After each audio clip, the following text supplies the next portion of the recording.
Major issue answering that question. నా problem ఏంటో చెప్తా నేను. మేము ప్రజా సమస్య మీద ఒక పోరాటం చేస్తాం, లేదా ఒక ప్రెస్ మీట్ పెడతాం.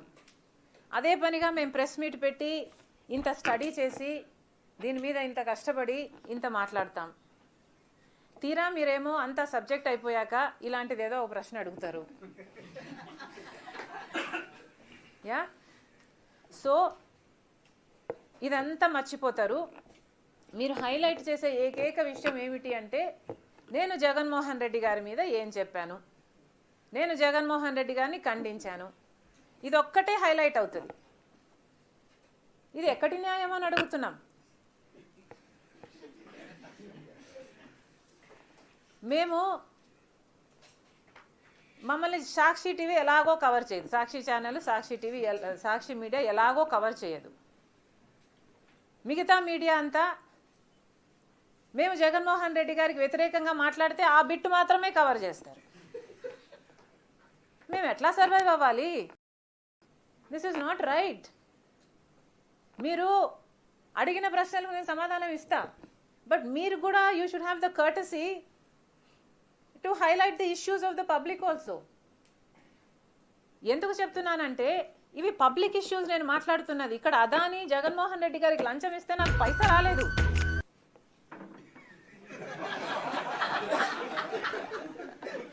నాకు రావాలని నేను అంటలేదు, నాకు సంబంధం లేదని చెప్తున్నా. ఈరోజు వాస్తవానికి నేను జగన్మోహన్ రెడ్డి గారి గురించి ఇలా మాట్లాడకపోతే, ఆయన అవినీతి ఎత్తి చూపకపోతే, ఆయనకు వ్యతిరేకంగా మాట్లాడకపోతే నా ఆస్తి నాకు ఇచ్చేస్తానంటున్నారు. నిజానికి నాకు మాట్లాడకపోతేనే లాభం, కానీ మాట్లాడడం నా బాధ్యత. నేను కాంగ్రెస్ పార్టీ అధ్యక్షురాలిని, ఇది నా విధి. మాట్లాడడం నా బాధ్యత కాబట్టి పని కట్టుకొని ఇప్పుడు ప్రభుత్వానికి వ్యతిరేక అవినీతి బయట పడినప్పుడు మాట్లాడడం మా విధి. ఇలాంటివి కూడా కొంచెం కవర్ చేయాలి కదా. ఒక్క నిమిషం, ఇది అయిపోయినాక I will come back to that. So దయచేసి please have the courtesy to give us some coverage for the public issues also. Congress party is a national party. Congress party అధికారంలో ఉన్నప్పుడు ఎన్నో అద్భుతమైన పథకాలు చేసిన పార్టీ. ఇప్పుడు అధికారంలో లేనంత మాత్రాన, ఆంధ్ర రాష్ట్రంలో ఇది చిన్నదైనంత మాత్రాన Congress party is not a small party. Congress party is the only party that can save the country today. So దయచేసి మేము చేస్తున్న ప్రజా కార్యక్రమాలకు కూడా కవరేజ్ ఇవ్వండి. ఇక మీరు అడిగిన ప్రశ్న, జగన్మోహన్ రెడ్డి గారు మొన్న నేను బాలకృష్ణ గారి బిల్డింగ్ నుంచి, ఆ ఐపీ అడ్రస్ నుంచి నా మీద తప్పుడు ప్రచారం జరిగింది అని కేసు పెట్టాను, కావాలంటే నా మాటల్లోనే వినండి అని జగన్మోహన్ రెడ్డి గారు చాలా ఎంటర్టైనింగ్గా ఒక వీడియో క్లిప్ని కూడా అందరికీ చూపించడం జరిగింది. చాలా సంతోషం. కానీ జగన్మోహన్ రెడ్డి గారు, మీకు నిజంగానే చెల్లెల మీద ప్రేమ ఉండుంటే, మీకు బాలకృష్ణ గారో లేక బాలకృష్ణ బిల్డింగ్ ఐపీ అడ్రస్ నుంచో మీ చెల్లెల మీద తప్పుడు ప్రచారం జరిగింది అని మీరు నమ్మింటే, మీకు తెలుసుంటే, మరి మీరు 5 సంవత్సరాలు ముఖ్యమంత్రిగా ఉన్నారు కదా. ఆ ఇష్యూ జరిగిన తర్వాత 5 సంవత్సరాలు మీరు ముఖ్యమంత్రిగా ఉండి ఏం గాడిదలు కాశారండి? ఎందుకు ఎంక్వైరీ వేయలేదు బాలకృష్ణ మీద? మీరు ఇప్పుడు చెల్లెల మీద ప్రేమ ఉన్నట్టు మీరు మాట్లాడుతున్నారే. మీకు నిజంగానే చెల్లెల మీద ప్రేమ ఉంటే, ఏ ఇష్యూ అయితే బాలకృష్ణ బిల్డింగ్ నుంచి అప్పుడు జరిగిందో, ప్రభాస్కు నాకు సంబంధం ఉంది అని, అదే ఇష్యూని గత 5 సంవత్సరాలలో మీ సైతాన్ సైన్యం మీ సోషల్ మీడియాలో మీరు వాడుకోలేదా? నేను ఏ రోజైతే కేసు పెట్టానో ఇలా జరిగింది, నా మీద తప్పుడు ప్రచారం జరుగుతుంది అని ఏ రోజైతే కేసు పెట్టానో ఆ రోజే నేను ప్రభాస్ అన్న వ్యక్తిని ఇంతవరకు చూడలేదు అని చెప్పాను. ఈ రోజుటికి కూడా నాకు ప్రభాస్ అంటే ఎవడో తెలియదు.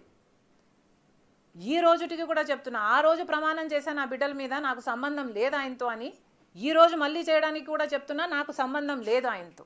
నా బిడ్డల మీద ప్రమాణం చేసి చెప్తున్నా. జగన్మోహన్ రెడ్డి గారికి ఇవన్నీ తెలిసి కూడా నాకు క్యారెక్టర్ లేనట్టు, నాకు ఆయనతో సంబంధం ఉన్నట్టు గత 5 సంవత్సరాలలో మీ సైతాన్ సైన్యం చేత ప్రాపగాండా చేయించలేదా? మీకా చెల్లెల మీద ప్రేమ ఉన్నది, సిగ్గుండాలి కదా.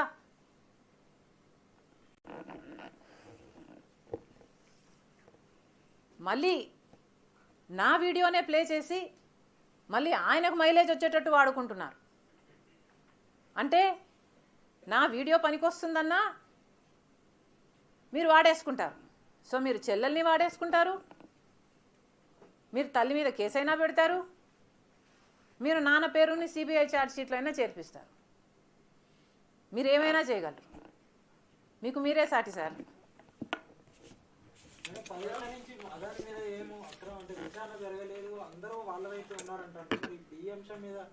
విచారణ జరిపిస్తారు, బ్లాక్ లిస్ట్ పెడతారని కేంద్రం ఎట్లా అనుకుంటున్నారు మీరు?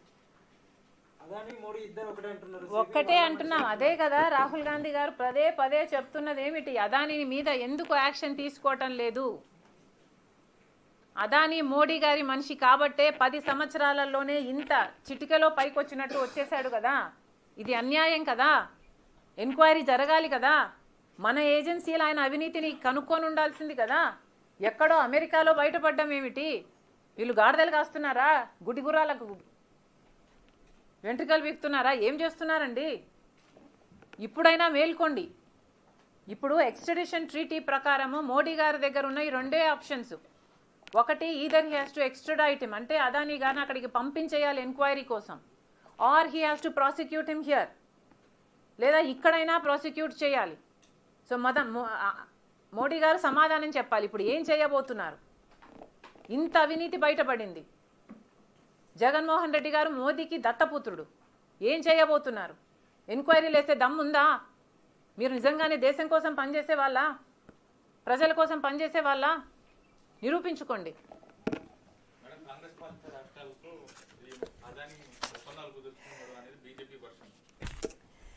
అమ్మా, అదాని 2100 కోట్లు అనుకుంటా.